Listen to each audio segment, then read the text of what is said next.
Voilà, nous sommes dans le back-office, vous reconnaissez hein, la partie marketing social. Là, on voit le poste qui vous est proposé tous les jours par Royalty. Vous le prenez ou le prenez pas, ou vous choisissez en haut dans Nouvelles recherches. Ici, j'ai déjà accepté un poste. Je ne l'ai pas envoyé encore, on va le faire ensemble. Donc, je clique dessus.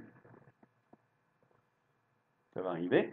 Donc là, c'est l'article qu'on va poster où les gens doivent normalement laisser leurs coordonnées pour le lire. Donc, comment on va faire cette méthode dont je vous ai parlé dans la première partie? Donc, on a notre article ici. On a en haut, bien sûr, toutes les descriptions qu'on vous donne. Vous avez la page associée, la liste associée à ça. Donc, où vont aller les gens, sur quelle page de capture vont aller les gens pour lire. Ou ça sera plus précisément le blog ici, qui est attaché à cette page de capture. Donc, vous voyez, on laisse celle-ci. Ici, on peut rajouter des choses, mais ça, vous savez faire déjà. Donc, qu'est-ce que je vais faire? Je vais sauvegarder, bien sûr, si je fais des modifications, et je vais poster. Donc, je poste sur Facebook, par exemple. Je partage. Et là, justement, l'astuce, c'est d'arrêter. Et on vous demande si votre post a bien été publié. Vous aurez tendance à dire non, et là, il faut dire oui. Et là, on vous dit génial. Voulez-vous le mettre sur votre blog? Donc là, on répond oui. Génial. Maintenant, est-ce que vous voulez l'envoyer par newsletter? Bien sûr, on va l'envoyer à notre base pour qu'il puisse le recevoir, puisqu'on vient de rajouter un article. Donc on dit oui. Parfait. Donc là, voilà, notre article est posté. Il est dans on appelle ça, dans le blog. On va vérifier tout de suite. Et là, on va quitter. Pour l'instant, on va quitter. On a fait la partie. Je vérifie dans mon blog si l'article a bien été intégré. Donc, je vais rafraîchir cette page. On va y arriver.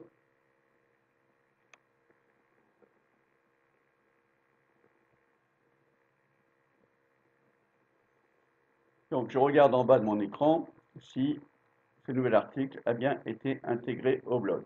On voit sur la gauche qu'il est bien présent. Donc là, on va enregistrer, comme je l'avais dit tout à l'heure, le lien de notre blog. Comment on obtient ce lien? C'est ici, vous tapez sur blog et dans la barre de navigation, qui n'est pas visible ici, vous allez pouvoir capturer, donc faire un copier-coller de cette adresse du blog. Je clique dessus par exemple. Donc en haut de l'écran, dans votre navigateur, vous avez le lien https votre page de capture / blog. Donc ça, vous le sauvegardez dans un coin. Fichier Word, un bloc-notes, ce que vous voulez. Et ça va nous servir pour la partie suivante que l'on va voir. Voilà, c'est maintenant que l'on va activer la fameuse astuce pour que les gens puissent lire votre article sans avoir à laisser vos coordonnées, mais en passant quand même par votre blog pour faire votre visiteur unique en plus. Donc on va faire contenu, donc on va créer une nouvelle publication et là on va choisir image.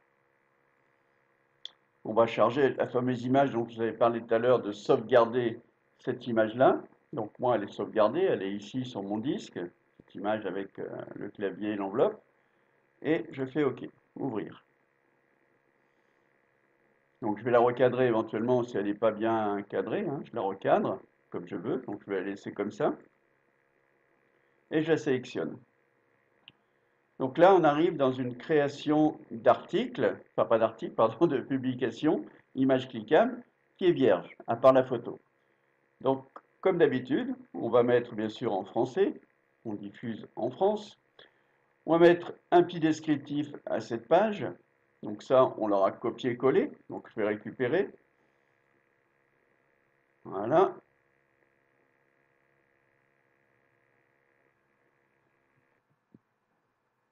Voilà, donc j'avais copié par rapport à l'article. Je vais mettre ici une petite définition qui est très courte, hein, qui va se retrouver sous l'image. Là, elle est dessus, mais elle va se retrouver en dessous.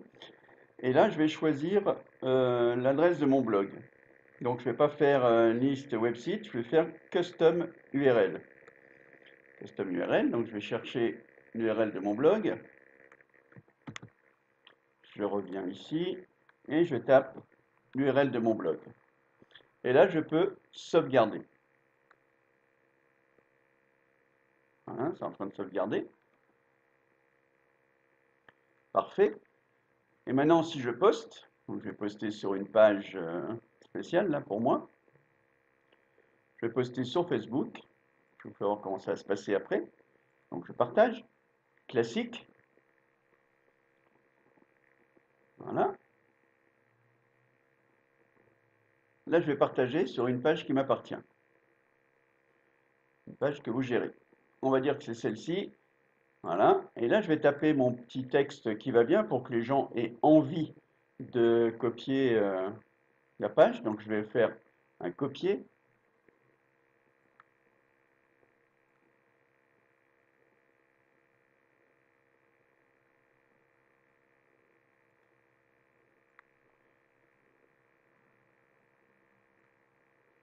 Donc là, je vais taper le texte qui va bien au-dessus pour donner envie aux gens d'aller cliquer sur l'article et de voir l'article.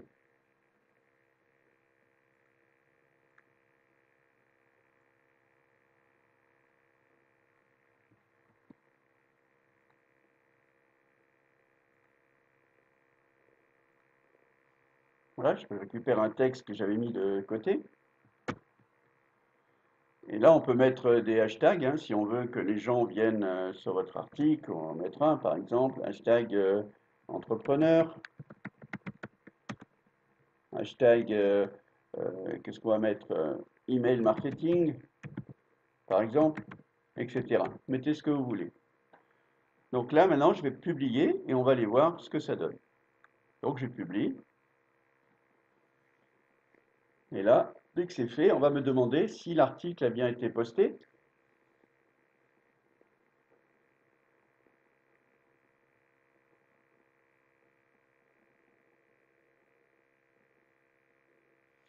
Là, je dis oui. OK. Donc, c'est un article normal. Là, on ne parle pas de blog ni de newsletter, hein, c'est un article normal. Maintenant, on va voir sur la page Facebook qu'est-ce qui s'est passé.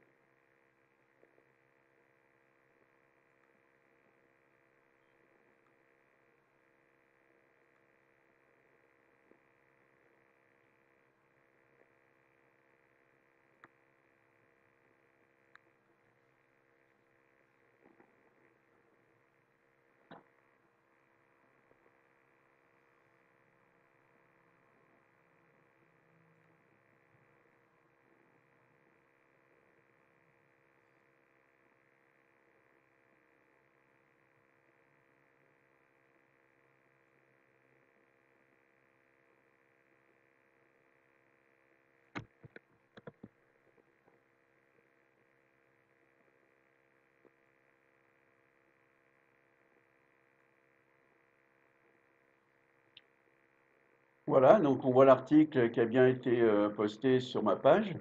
Voilà, il est là, avec le petit texte qu'on a mis, les hashtags, etc. Donc quand tu cliques dessus, là on va arriver sur le petit intermédiaire hein, qui fait des backlinks pour les moteurs de recherche. Et là on fait continuer. Et je vais arriver, si tout s'est bien passé, je vais arriver sur mon blog où on voit apparaître en haut à gauche le dernier article posté. Tout à fait. Et là, quand les gens cliquent, eh ben, ils vont arriver sur l'article qui s'appelle Logiciel professionnel d'email marketing, la solution en marketing. Voilà. C'est normal. La personne n'a pas laissé ses coordonnées. Si on résume bien tout ça, elle est quand même arrivée sur le blog pour pouvoir lire l'article qui l'a intéressé. Et ça nous fait donc un visiteur, puisque tout passage par blog ou autre, donc ça fait un visiteur unique. Bien sûr, s'il revient une deuxième fois, dans le même mois, s'il relie à notre article en arrivant dans le blog, ça ne comptera pas pour un visiteur unique, puisqu'il n'a droit qu'une fois dans la comptabilité des visiteurs. Voilà, je me suis bien fait comprendre. Voilà, donc c'était cette petite astuce. À vous d'essayer de la mettre en place avec ce tuto. Et je vous souhaite d'arriver rapidement à 100 visiteurs minimum. À bientôt.